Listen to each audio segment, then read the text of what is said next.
For this problem, we're going to find the composition of two functions, and then evaluate a composition at a given value. Here we're given f of x is equal to x plus 2 divided by x minus 2. And the second function, g of x, is equal to 2x plus 5. For these two functions, part A, we want to find the composition f of g and state its domain. In part B, we want to find g of f of negative 2, and in part C, f of g of negative 2. So we'll start with part A. The notation f of g is equal to f of g of x. So basically we just need to take this entire function g of x and we substitute it into our function f anywhere an x occurs. So we'll have 2x plus 5 plus 2, so we replaced x by 2x plus 5, over 2x plus 5 minus 2. We're going to simplify that. The numerator will have 2x plus 7, and our denominator will get 2x plus 3. Well, our composition, f of g, is equal to 2x plus 7 divided by 2x plus 3. We need to state the domain of this function.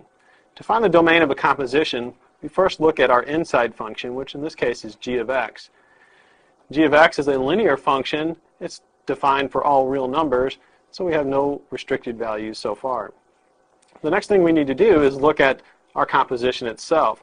Look at any values which we need to exclude from this composition. If we look at this, we're going to divide by 2x plus 3, and we can't divide by 0, so we need to exclude any values which make this denominator equal to 0. If we set 2x plus 3 equal to 0 and solve that, we'll get that x is equal to negative 3 halves. And so the domain of our function will be all real numbers for x such that x is not equal to negative 3 halves. For part B, we want to evaluate g of f of negative 2.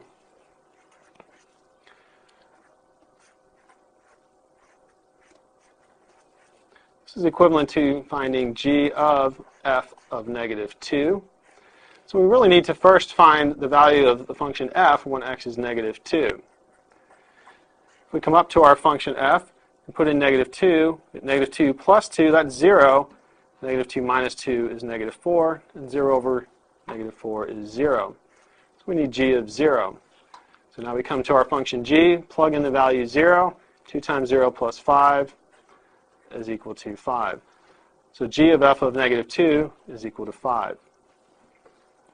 For part C, we want to find f of g of negative 2. This is the same as f of g of negative 2. So we first need to evaluate our function g when x is negative 2. Come up to our function g. 2 times negative 2 is negative 4, plus 5 gives us 1. So we really need to find f of 1. Put in 1 into our function f. 1 plus 2, that's 3. 1 minus 2 is negative 1. 3 over negative 1 is negative 3. So f of g of negative 2 is equal to negative 3. It's important to note that in these two cases we did not get the same result. So the g of f is not necessarily equal to f of g.